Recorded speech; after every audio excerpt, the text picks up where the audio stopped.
വിദ്യാർത്ഥികളെ degree level പ്രാഥമിക പരീക്ഷയുടെ പ്രിലിംസ് എക്സാമിന്റെ ഒരു റിവൈസ്ഡ് സിലബസ് പുതുക്കിയ.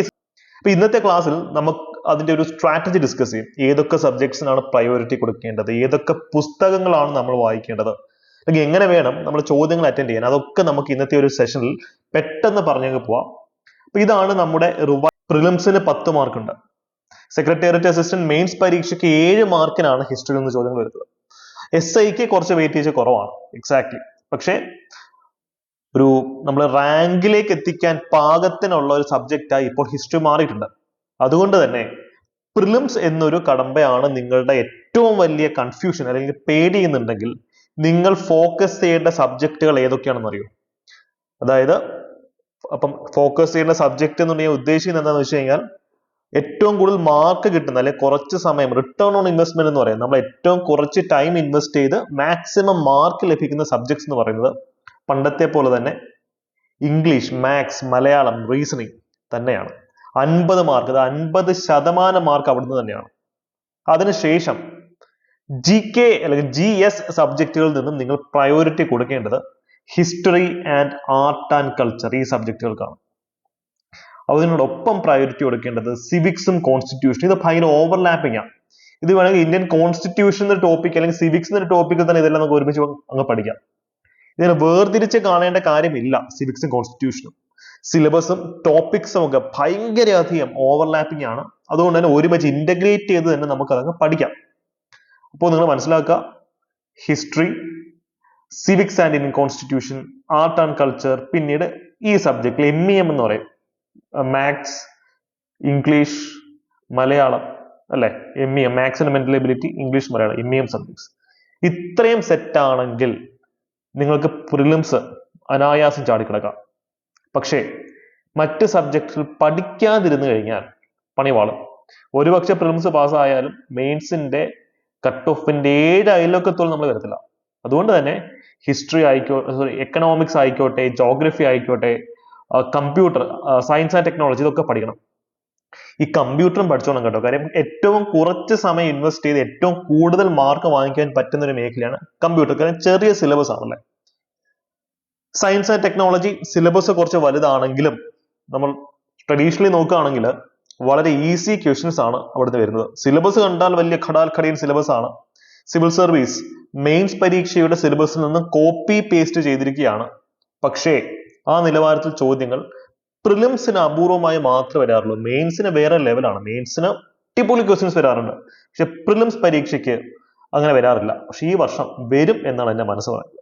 കുറച്ച് ചലഞ്ചിങ് ആയ അല്ലെങ്കിൽ UPSC നിലവാരത്തിനോട് കിടപിടിക്കത്തക്ക ചോദ്യങ്ങൾ സയൻസ് ആൻഡ് ടെക്നോളജിയിൽ നിന്ന് വരും എന്നാണ് നമുക്ക് മനസ്സിലാക്കാൻ സാധിക്കുന്നത്. ഓക്കെ, അപ്പൊ ഇത്രയും കാര്യങ്ങൾ ഒന്ന് മനസ്സിൽ വെച്ചേക്കാം. ഇനി നമുക്ക് സിലബസ് ഒന്ന് വിശാലമായി ഓട്ടപ്രദക്ഷിണ നടത്താം. എങ്ങനെയാണ്, എവിടെ നിന്നാണ് പഠിക്കേണ്ടത് നമുക്ക് ജസ്റ്റ് ഒന്ന് നോക്കാം. അപ്പൊ ഇതൊക്കെ നിങ്ങൾക്കൊരു ഷോർട്ട് കട്ട് അല്ലെങ്കിൽ ഒരു ക്ലാസ് റൂം പ്രോഗ്രാമിന്റെ ഭാഗമായി പഠിക്കണമെങ്കിൽ ഞങ്ങളുടെ പ്രിലിംസ് ബാച്ച് അവൈലബിൾ ആണ്. ഒരു 1000 രൂപയേ ഉള്ളൂ. ഫീസ് മാത്രമേ കുറവുള്ളൂ. ക്ലാസ്സിന്റെ ക്വാളിറ്റി എക്സ്ട്രീംലി ഹൈ ആയിരിക്കും. ഞങ്ങളുടെ പ്രിലിംസ് ബാച്ച് പഠിച്ചു കഴിയുമ്പോൾ തന്നെ ഈ ടോപ്പിക്സ് ഒക്കെ മെയിൻസിനും ഉണ്ട്. മെയിൻസ് നിലവാരത്തിൽ ഈ ടോപ്പിക്സ് ഒക്കെ നിങ്ങൾ കവർ ചെയ്ത് കിട്ടുന്നതായിരിക്കും. അതുകൊണ്ട് തന്നെ പ്രിലിംസ് നമുക്ക് എന്തായാലും പാസ്സാവാൻ പറ്റും.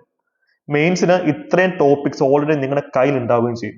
ആൻഡ് ഇതും അല്ലെ, SI ആയിക്കോട്ടെ അല്ലെങ്കിൽ സെക്രട്ടേറിയറ്റ് അസിസ്റ്റന്റ് ആയിക്കോട്ടെ, നിങ്ങൾക്ക് സെറ്റ് ആയി കിട്ടും.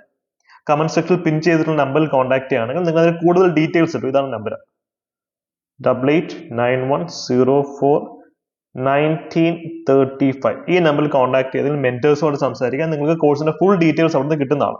ഓക്കെ, അപ്പോൾ ഓഫർ എന്ത് ചെയ്യാൻ പോകണം അതുകൊണ്ടാണ് ഇപ്പം പറയുന്നത്. നമുക്കിനി ഹിസ്റ്ററി, എൻ്റെ ഏറ്റവും ഫേവറേറ്റ് സബ്ജക്ട്. ഈ ബാച്ചസിൽ ഹിസ്റ്ററി ഹാൻഡിൽ ചെയ്ത് ഞാൻ തന്നെ ആയിരിക്കും. ഇന്ത്യൻ ഹിസ്റ്ററിയും വേൾഡ് ഹിസ്റ്ററിയും കുറെ ഭാഗങ്ങൾ ഞാൻ തന്നെ എനിക്ക് ഹാൻഡിൽ ചെയ്യാം. കേരള ഹിസ്റ്ററിയിലും സ്പെഷ്യൽ ക്ലാസ്സസ് തന്നെ ഉണ്ടാവും. കാരണം ഹിസ്റ്ററി എനിക്ക് അത്ര ഇഷ്ടപ്പെട്ട ഒരു സബ്ജക്റ്റ് ആണ്. ഹിസ്റ്ററി കഴിഞ്ഞാൽ പിന്നെ കോൺസ്റ്റിറ്റ്യൂഷൻ, എക്കണോമിക്സ് ആണ്. നമുക്ക് നോക്കാം. കേരള ഹിസ്റ്ററി നിങ്ങൾ എവിടെ നിന്ന് പഠിക്കണം? നിങ്ങളുടെ കയ്യിലൊരു റാങ്ക് ഫയൽ വേണം കേട്ടോ. റാങ്ക് ഫയൽ കംപ്ലീറ്റ്ലി ഉപേക്ഷിക്കാൻ ഉള്ള സമയമായിട്ടില്ല. ഒരു 10 വർഷം കഴിയുമ്പോൾ ഒരുപക്ഷെ റാങ്ക് ഫയലിന്റെ ആവശ്യം വരില്ലായിരിക്കാം. പക്ഷെ ഇപ്പോൾ നമുക്ക് ഒരു റാങ്ക് ഫയൽ ഉണ്ടെങ്കിൽ PSC ട്രഡീഷണൽ ആയിട്ട് ചോദിക്കുന്ന പഴയ ചോദ്യങ്ങളൊക്കെ നമുക്ക് അവിടെ നിന്ന് കിട്ടും. അവിടെ നിന്ന് ചോദ്യങ്ങൾ ഇപ്പൊ വരുന്നുണ്ടല്ലോ. ഒരു റാങ്ക് ഫയൽ വാങ്ങിച്ചോളൂ. പിന്നെ അതിലൂടെ ശ്രീധര മേനോൻ സാറിന്റെ പുസ്തകത്തിൽ നിന്നാണ് നമുക്ക് റാങ്ക് മേക്കിംഗ് ചോദ്യങ്ങൾ കിട്ടുക. റാങ്ക് ഫയലിലെ ഫാക്ടർ ഒക്കെ എല്ലാവരും പഠിക്കും. അതൊരു റാങ്ക് മേക്കിംഗ് ഫാക്ടർ, അതൊരു ബേസിക് ഫാക്ടറുകളാണ്. പക്ഷേ ശ്രീധര മേനോൻ സാറിന്റെ സർവേ ഓഫ് കേരള ഹിസ്റ്ററി എന്ന പുസ്തകത്തിൽ നമുക്ക് ധാരാളം ചോദ്യങ്ങൾ വരും. ഇവിടെ നിങ്ങൾ ഏറ്റവും കൂടുതൽ പ്രയോറിറ്റി കൊടുത്ത് പഠിക്കേണ്ട മേഖല ഏതാണെന്നറിയോ? ഹിസ്റ്ററി ഓഫ് ട്രാവൻകൂർ, പിന്നെ സാമൂഹ്യ മതപരിഷ്കരണ പ്രസ്ഥാനങ്ങൾ. ഇത്രയും ഏരിയയിൽ നിന്നാണ് നമുക്ക് ഏറ്റവും അധികം റാങ്ക് മേക്കിംഗ് ചോദ്യങ്ങൾ വരുന്നത്. പിന്നീട് യുണൈറ്റഡ് കേരള മൂവ്മെന്റും വിട്ടുകളയാൻ പാടില്ല. ഈ ഒരു മേഖലയായിരിക്കണം നിങ്ങൾ ഏറ്റവും ഹോട്ടായിട്ട് പഠിക്കേണ്ടത് മേഖല. മൈക്രോ ടോപ്പിക്സിന്റെ ക്ലാസ് നിങ്ങൾക്ക് തരാം. അപ്പം ഏറ്റവും കൂടുതൽ ചോദ്യങ്ങൾ വന്നിട്ടുള്ള ഹോട്ട് ടോപ്പിക്സിന്റെ ലിസ്റ്റും ഞാൻ നിങ്ങൾക്ക് തരുന്നതായിരിക്കും. ഓക്കെ, അപ്പൊ അത് നമുക്ക് പിന്നെ മറ്റൊരു വീഡിയോയിൽ ചെയ്യാം. തൽക്കാലം നമുക്ക് ഇന്നൊരു സ്ട്രാറ്റജി എങ്ങനെ വേണം നോക്കിയിട്ട് പോകാം.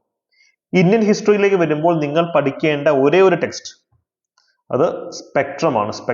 സ്പെക്ട്രം രാജീവ് അഹിർ എന്ന് പറയുന്ന ഒരു IPS കാരൻ എഴുതിയ പുസ്തകമാണ്. ചെറിയ പുസ്തകമാണ്, അടിപൊളി പുസ്തകമാണ്. അത് വായിച്ചു കഴിഞ്ഞാൽ നിങ്ങളുടെ ഹിസ്റ്ററി സെറ്റാണ്. പക്ഷെ മെയിൻസിലേക്ക് വരുമ്പോൾ നമുക്ക് ബിപിൻ ചന്ദ്രയുടെ ചില സെലക്ടഡ് ടോപ്പിക്സ് പഠിക്കേണ്ടത്. ബിപിൻ ചന്ദ്രയുടെ ഇന്ത്യൻ സ്ട്രഗിൾ ഓഫ് ഇൻഡിപെൻഡൻസ് ഒരു പുസ്തകമാണ്. അത് പഠിച്ചിരിക്കുന്നത് എന്തുകൊണ്ട് നല്ലതാണ്. അപ്പോൾ എഗെയിൻ ഒരു കാര്യം പറയാൻ വിട്ടുപോയി എന്താണെന്ന് വെച്ച് കഴിഞ്ഞാൽ ടെലിഗ്രാം ചാനലിലെ മെമ്പേഴ്സ് ആവാൻ ശ്രമിക്കുക. ഡെയിലി രാവിലെ റാങ്ക് മേക്കിംഗ് ചോദ്യങ്ങളുടെ മോക്ക് ടെസ്റ്റ് അവിടെ ഇടുന്നുണ്ട്. അത് കൃത്യമായി നിങ്ങൾ ഫോളോ അപ്പ് ചെയ്യുക കേട്ടോ. ഞാൻ ഈ ഒരു PDF അതിൽ അപ്ലോഡ് ചെയ്തേക്കാം. ഓക്കെ, സിലബസിന്റെ PDF അപ്ലോഡ് ചെയ്തിട്ടുണ്ട്. അപ്പൊ നിങ്ങൾ നോക്കുക, മോഡേൺ ഇന്ത്യൻ ഹിസ്റ്ററി അതിൽ നമുക്ക് ഏറ്റവും ഇമ്പോർട്ടൻ്റ് ആയിട്ട് വേണ്ടത് ഫസ്റ്റ് വാർ ഓഫ് ഇൻഡിപെൻഡൻസ് 1857 മുതൽ 1947 വരെയുള്ള ചരിത്രമാണ്. ഇവിടെ നിന്നാണ് ഏറ്റവും അധികം ചോദ്യങ്ങൾ. ഇപ്പൊ എന്റെ ക്ലാസ്സിൽ ഞാൻ ഈ ഒരു പോർഷൻ ഫസ്റ്റ് അങ്ങ് പഠിപ്പിക്കുക. അതിനുശേഷമാണ് അതിന് പുറകിലേക്കുള്ള പോർഷൻസ് നമ്മൾ എടുക്കുന്നത്. പോസ്റ്റ് ഇൻഡിപെൻഡൻസ് എന്ന് പറയും അതെടുക്കുന്നത്. കാര്യം ഏറ്റവും ചോദ്യങ്ങൾ വരുന്ന ഏരിയ വേണമല്ലോ നമ്മൾ ഫസ്റ്റ് പഠിക്കാൻ.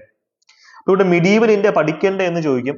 പണ്ടാണെങ്കിൽ ഞാൻ പറഞ്ഞു 5 മാർക്കൊക്കെയുള്ള കാലഘട്ടത്തിൽ ഞാൻ പറഞ്ഞാൽ ഓക്കെ മിഡീവൽ ഇന്ത്യ നിങ്ങൾക്ക് വേണമെങ്കിൽ സ്കിപ്പ് ചെയ്യാം, അല്ലെങ്കിൽ PYQs മാത്രം നോക്കിയിട്ട് പോകാന്ന് പറയും. പക്ഷെ പറ്റത്തില്ല. ഇനി മിഡീവൽ ഇന്ത്യ നിങ്ങൾ മര്യാദയ്ക്ക് പഠിച്ചേ പറ്റുള്ളൂ. നല്ല അതായത് ഭയങ്കര രസമുള്ള ഒരു മേഖലയാണ് മിഡീവൽ ഇന്ത്യ എന്ന് പറയുന്നത്. ഞങ്ങളും മിഡീവൽ ഇന്ത്യയിലെ നല്ല രീതിയിലുള്ള ക്ലാസ്സുകൾ നിങ്ങൾക്ക് ബാച്ചിൽ ഒരുക്കിയിട്ടുണ്ട്. അപ്പോൾ പക്ഷെ പ്രയോറിറ്റി ഈ ഒരു മേഖലയ്ക്ക് തന്നെ കൊടുക്കാം. സ്പെക്ട്രം എന്നൊരു പുസ്തകം തന്നെ യൂസ് ചെയ്യാം. ഈ സ്പെക്ട്രത്തിനകത്ത് NCERT-യിലെ SCERT-യിലെയും പോയിന്റുകൾ കുറെ ഓൾമോസ്റ്റ് എല്ലാം തന്നെ സ്പെക്ട്രത്തിൽ കവേർഡ് ആണ്. അതുകൊണ്ടാണ് ഞാൻ പറയുന്നത്. ഇനിയിപ്പോ NCERT എങ്ങനെയൊക്കെ എന്തൊക്കെ എവിടെയൊക്കെ മാറിയാലും സ്പെക്ട്രം വായിച്ചൊരു പയ്യനെ സംബന്ധിച്ച്, ഒരു കുട്ടിയെ സംബന്ധിച്ച് അത് അവരെ ബാധിക്കില്ല. എന്തൊക്കെ ടെക്സ്റ്റ് എവിടെയൊക്കെ മാറിയാലും സ്പെക്ട്രം വായിച്ച ഒരാളെ സംബന്ധിച്ച് മാറില്ല. അപ്പൊ അതൊരു ലക്ഷ്മിയാണ്. കോൺസ്റ്റിറ്റ്യൂഷൻ ലക്ഷ്മിയാണ് പഠിച്ചു കഴിഞ്ഞാൽ SCERT-ന് എത്ര ചേഞ്ച് ആയാലും അത് നിങ്ങളെ ബാധിക്കുന്ന കാര്യമല്ല. അതുകൊണ്ടാണ് ആ പുസ്തകങ്ങൾ വെച്ച് തന്നെ ഞങ്ങൾ പഠിപ്പിക്കുന്നത്. ഇനിയാണ് വേൾഡ് ഹിസ്റ്ററിയിലേക്ക് വരുമ്പോൾ ഇതിനൊരു സിംഗിൾ സോഴ്സ് നമുക്ക് പറയാൻ ബുദ്ധിമുട്ടുണ്ട്. Patterns and interactions in world history എന്ന് പറയുന്നൊരു പുസ്തകമുണ്ട്.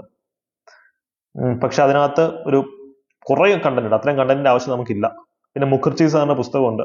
പിന്നെ UPSC-യുടെ പല ഗൈഡുകൾ നമുക്കുണ്ട്. അപ്പോൾ ഇതിന്റെ നിങ്ങൾ പറയുകയാണെങ്കിൽ ഗ്ലോറിയസ് റെവല്യൂഷനൊക്കെ ക്ലാസ്സുകൾ നമുക്ക് ലൈവായിട്ട് തന്നെ സൂം വഴി നിങ്ങൾക്ക് തരാം. ടെലിഗ്രാം നിങ്ങൾക്ക് സൂം ലിങ്ക് കിട്ടുകയും ചെയ്യും. ഈ ഒരു സീക്വൻസ് പഠിച്ചു വെച്ചാണ് വേൾഡ് ഹിസ്റ്ററിയുടെ ഗ്രേറ്റ് റെവല്യൂഷൻ. കാര്യം ഇതിനകത്തൊരു ഹോട്ട് ടോപ്പിക് എന്ന് പറയാൻ ബുദ്ധിമുട്ടുണ്ട്. കാര്യം എല്ലായിടത്തും ചോദ്യങ്ങൾ വരും. വേൾഡ് ഹിസ്റ്ററിയിൽ നമുക്ക് എല്ലാ മേഖലയിൽ നിന്നും ചോദ്യങ്ങൾ ബാലൻസ് ചെയ്താണ് ചോദിച്ചുകൊണ്ടിരിക്കുന്നത്. അതുകൊണ്ട് തന്നെ ഇത് സമഗ്രമായി പഠിച്ചേ പറ്റുള്ളൂ. ചെറിയ സിലബസ് അല്ലേ, ഒന്നിരുന്ന് പഠിച്ചുകൊണ്ട് നിങ്ങൾ ഒരാഴ്ച മനസ്സ് വെക്കുകയാണെങ്കിൽ കവർ ചെയ്യാൻ പറ്റുന്നതേ ഉള്ളൂ വേൾഡ് ഹിസ്റ്ററി സിലബസ് എന്ന് പറയുന്നത്. അപ്പോഴാണ് നിങ്ങളുടെ അടുത്ത സമയം കറണ്ട് അഫയേഴ്സ് എന്ന ചോദ്യങ്ങൾ വരും. ഹിസ്റ്ററിയും കറണ്ട് അഫയേഴ്സും എന്താണ് ബന്ധം? ചോദ്യങ്ങൾ വരും.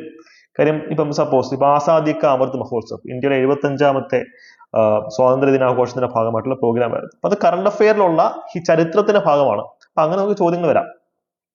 അല്ലെങ്കിൽ ഈ ഒരു ചരിത്രപരമായിട്ടുള്ള സംഭവം പ്രൈം മിനിസ്റ്ററിന്റെ സ്പീച്ചിൽ വരുന്നുണ്ടെങ്കിൽ നമുക്ക് അവിടെ നിന്ന് ചോദ്യങ്ങൾ വരാം. അല്ലെങ്കിൽ ഇപ്പൊ EV രാമസ്വാമി നായിക്കിന്റെ സ്മാരകം കേരളത്തിൽ ഉദ്ഘാടനം ചെയ്തു, അത് ന്യൂസിലുണ്ട്. അപ്പൊ അവിടെ നമുക്ക് ചോദ്യങ്ങൾ വരാം. പെരിയോരെ പറ്റി നമുക്ക് ചോദ്യങ്ങൾ വരാം. അല്ലെങ്കിൽ ക്ഷേത്രപ്രവേശന വിളംബരത്തിനെ പറ്റി ചോദ്യങ്ങൾ വരാം. അപ്പൊ കറണ്ട് അഫയേഴ്സ് ഇവിടെ നിന്ന് നമുക്ക് ചോദ്യങ്ങൾ വരും. ഇതിനൊക്കെ നിങ്ങൾക്ക് സ്പെഷ്യൽ സെഷൻസ് കിട്ടും.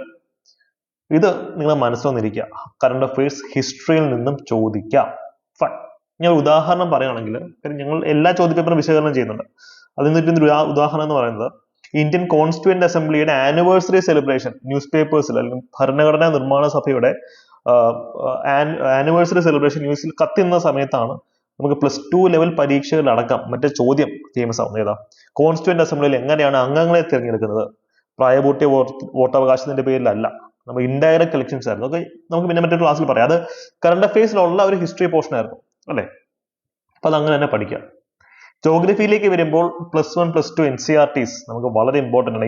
ഇന്ത്യൻ ജോഗ്രഫിക്കും വേൾഡ് ജോഗ്രഫിക്കും.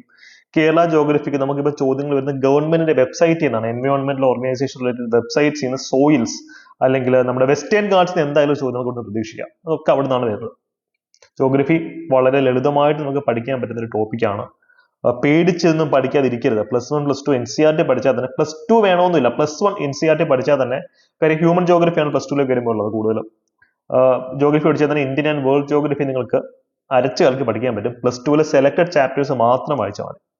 ഇതും പരിഹന്തിന്റെ ഒക്കെ ബുക്സ് ഉണ്ട്, അതിനകത്ത് വളരെ നന്നായിട്ട് ഇതൊക്കെ കൊടുത്തിട്ടുണ്ട്. NCERT ഫാക്ടുകളെല്ലാം അത് കവർ ചെയ്ത് കൊടുത്തിട്ടുണ്ട്.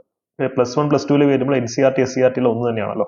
യെസ്, അവിടെയും കറണ്ട് അഫയേഴ്സ് ചോദിക്കും.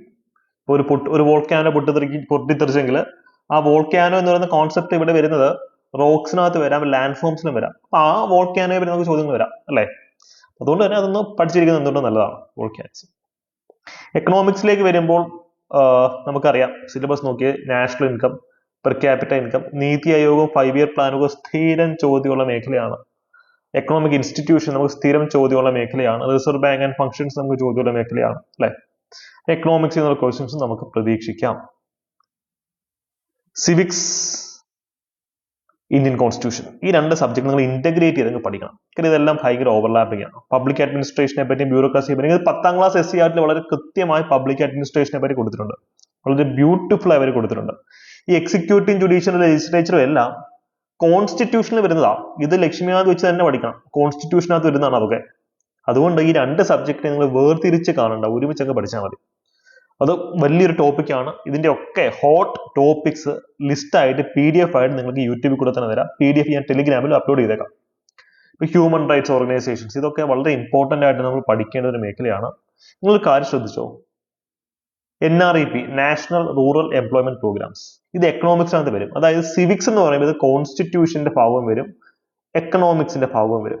അതുകൊണ്ട് തന്നെ സബ്ജക്ട് എക്സ്പേർട്സ് 2, 3, 4 സബ്ജക്ട് എക്സ്പേർട്സ് ആയി ഈ ഒരു ടോപ്പിക്സ് നിങ്ങൾ പഠിപ്പിക്കാം. കാരണം ഇത് പല സബ്ജക്റ്റുകളുടെ ഒരു മിക്സ് ആണ്. ഈ കോൺസ്റ്റിറ്റ്യൂഷന്റെയും എക്കണോമിക്സിന്റെയും സോഷ്യോളജിയുടെ ഒക്കെ ഒരു മിക്സ് ആണ് ഈ പറഞ്ഞതുപോലെ സിവിക്സ് എന്നൊരു മേഖല. അതുകൊണ്ട് തന്നെ എക്കണോമിക്സിന്റെ കോൺസ്റ്റിറ്റ്യൂഷന്റെ എലമെന്റ്സ് നമുക്ക് അവിടെ കണ്ടെത്താൻ സാധിക്കും. 10 മാർക്കുള്ള ആർട്സ്, സ്പോർട്സ്, ലിറ്ററേച്ചർ, ഇതിന് ഏറ്റവും മികച്ച സോഴ്സ് എന്ന് പറയുന്നത് പത്രങ്ങളും റാങ്ക് ഫയലും തന്നെയാണ്. കാര്യം ഇത് നമുക്ക് റാങ്ക് മേക്കിംഗ് ആയി വന്നുകൊണ്ടിരിക്കുകയാണ് അല്ലെ. മെയിൻസ് പരീക്ഷയ്ക്കും 10 മാർക്കോളം ഉണ്ടെന്നാണ് എന്റെ വിശ്വാസം, എന്റെ ഓർമ്മ ശരിയാണെങ്കിൽ. 10 മാർക്ക് സെക്രട്ടേറിയറ്റ് അസിസ്റ്റന്റ് മെയിൻസിന് ഈ ടോപ്പിക്കുന്നത്. അതുകൊണ്ട് ഇത് അങ്ങ് പഠിക്കുക, അരച്ച് കലക്കി അങ്ങ് പഠിക്കുക. എത്ര പഠിച്ചാലും നമുക്ക് ഇവിടുന്ന് ബെനിഫിറ്റ് ഉണ്ടാവുള്ളൂ അല്ലെ. കുറച്ച് വോളിയം കൂടുതലാണെങ്കിൽ പോലും കുറച്ച് എന്താ പറയുക, കുറച്ച് കാണാപ്പാടം പഠിക്കുന്ന മേഖലയാണ്. റോ ഫാക്ട് ആണ്, ഒരു റോട്ട് ലേണിംഗ് നമുക്ക് ഇവിടെ വേണം. കാണാതെ പഠിക്കാം പല കാര്യങ്ങളും, എന്നാൽ മാത്രമേ നമുക്ക് നല്ല രീതിയിൽ മാർക്ക് പ്രിലിംസിനും മെയിൻസിനും സ്കോർ ചെയ്യാൻ പറ്റുള്ളൂ അല്ലെ. യെസ്, അപ്പൊ അങ്ങനെയാണ് ഇതിന്റെ കാര്യങ്ങൾ. ഒരു റാങ്ക് ഫയൽ നിങ്ങൾക്ക് ഇവിടെ യൂസ് ചെയ്യാവുന്നതാണ്. കമ്പ്യൂട്ടറിനും റാങ്ക് ഫയൽ യൂസ് ചെയ്യാം. 5 മാർക്കേ ഉള്ളൂ. പക്ഷേ ഇത് പെട്ടെന്ന് പഠിച്ചു തരും കേട്ടോ, വളരെ പെട്ടെന്ന് പഠിച്ചു തരും. ഈ സൈബർ ലോസ് ഒക്കെ നിങ്ങൾക്ക് SI, മെയിൻസ്, സ്പെഷ്യൽ ടോപ്പിക്സിനകത്ത് ഉപകാരപ്പെടും. അപ്പൊ ഇന്റഗ്രേറ്റ് ചെയ്ത് ഓവർലാപ്പ് ചെയ്ത് പഠിക്കാം. നമ്മൾ നേരത്തെ കണ്ട സിവിക്സും കോൺസ്റ്റിറ്റ്യൂഷനും ഒക്കെ സെക്രട്ടേറിയറ്റ് അസിസ്റ്റന്റ് സ്പെഷ്യൽ ടോപ്പിക്സിനകത്തുള്ള മേഖലകളാണ് അതൊക്കെ. കേരള ഗവർണൻസ് എന്ന് പറഞ്ഞ ഇതേ ടോപ്പിക്സ് തന്നെ സബ് ഇൻസ്പെക്ടർ ഓഫ് പോലീസ് പരീക്ഷയുടെ മെയിൻസിനും ഉണ്ട്. അതിന്റെ ഒരു കോമഡി നിങ്ങൾക്ക് മനസ്സിലായെന്ന് വിചാരിക്കുന്നു. ഇതൊക്കെ പ്രിലിംസിന് പഠിച്ചു കഴിഞ്ഞാൽ മെയിൻസിനും ഉപകാരപ്പെടും. സയൻസ് ആൻഡ് ടെക്നോളജിക്കും ഒരു സിംഗിൾ ബുക്ക് ലിസ്റ്റ് പറയാനില്ല. ഓക്കെ, ന്യൂസ് പേപ്പേഴ്സിൽ നമുക്ക് ഏറ്റവും അധികം ചോദ്യങ്ങൾ വരുന്നത്. ഇതൊക്കെ UPSCയുടെ സിലബസ് കോപ്പി പേസ്റ്റ് ചെയ്ത് വെച്ചിരിക്കുകയാണ്. അപ്പൊ നിങ്ങൾ അങ്ങനെ തന്നെ ആ ഒരു നിലവാരത്തിൽ തന്നെ ഈ ഒരു ടോപ്പിക്സ് പഠിക്കുക, ന്യൂസ് പേപ്പേഴ്സ് പഠിക്കുക. പിന്നെ ഞാൻ യൂട്യൂബ് വഴി മാക്സിമം ക്ലാസ്സുകൾ തരാൻ ശ്രമിക്കുക. Malayalam, English, maths. കാര്യം ഈ സബ്ജക്റ്റുകളുടെ ബ്യൂട്ടി എന്താണെന്ന് വെച്ച് കഴിഞ്ഞാൽ ഏറ്റവും വെയിറ്റേജ് ഈ സബ്ജക്റ്റുകൾക്കാണ്. ഏറ്റവും അധികം ഫ്രീ ക്ലാസ്സസ് യൂട്യൂബിലും ടെലിഗ്രാമിലും കിട്ടുന്ന ഈ സബ്ജക്റ്റുകൾക്കാണ്. അതുകൊണ്ട് ഇതിന് വേണ്ടിയിട്ട് ആരും ടെൻഷൻ അടിക്കേണ്ട. നമുക്ക് ധാരാളം ഫ്രീ ക്ലാസ്സസ് യൂട്യൂബിനകത്തും ടെലിഗ്രാമിനകത്തും ഒക്കെ അവൈലബിൾ ആണ്. അപ്പൊ നിങ്ങൾക്ക് അത് യൂസ് ചെയ്ത് ഈ സബ്ജക്റ്റുകൾ സെലക്ഷൻ എന്ന വ്യക്തികളെ നിങ്ങൾക്ക് പഠിക്കാം. ഓക്കെ, വളരെ മികച്ച ക്ലാസ്സുകൾ നമുക്ക് ഓൺലൈനായിട്ട് കിട്ടും. മലയാളം ബുദ്ധിമുട്ടുള്ളവർക്ക് കന്നഡയും പഠിക്കാം. അപ്പൊ ഈ രീതിയിൽ പ്രിലിംസ് പരീക്ഷയ്ക്ക് ഒരു പഴുതടച്ച തയ്യാറെടുപ്പ് നടത്തണം. നിങ്ങൾ റിക്വസ്റ്റ് ചെയ്യുകയാണെങ്കിൽ നമുക്ക് മാക്സിമം ക്ലാസ്സുകൾ സൂം ലൈവ് വഴി നിങ്ങൾക്ക് തരാം കേട്ടോ. എന്നിട്ട് നമുക്ക് യൂട്യൂബിലും അപ്ലോഡ് ചെയ്ത് നിങ്ങൾക്ക് തരാം. ഉഴപ്പരുത്, നമുക്ക് നല്ല രീതിയിൽ തന്നെ പഠിച്ച് മുന്നേറുക. അപ്പൊ ഇതൊക്കെ ഞാൻ നേരത്തെ വന്നൊരു ഷോർട്ട് കട്ട് ആയിട്ട് അല്ലെങ്കിൽ ഒരു വളരെ എളുപ്പത്തിൽ നിങ്ങളിലേക്ക് എത്തണമെന്നുണ്ടെങ്കിൽ ഞങ്ങളുടെ കോഴ്സസ് നിങ്ങൾ യൂസ് ചെയ്യാവുന്നതാണ്. എല്ലാവർക്കും അഫോർഡബിൾ ആയിട്ടുള്ള ഫീസ് സ്ട്രക്ചർ തന്നെയാണ് കോഴ്സ് ഇട്ടിട്ടുള്ളത്. 1000 രൂപ മാത്രമാണ് പ്രിലിംസ് ബാച്ചിന്റെ ഫീസ് വരുന്നത്.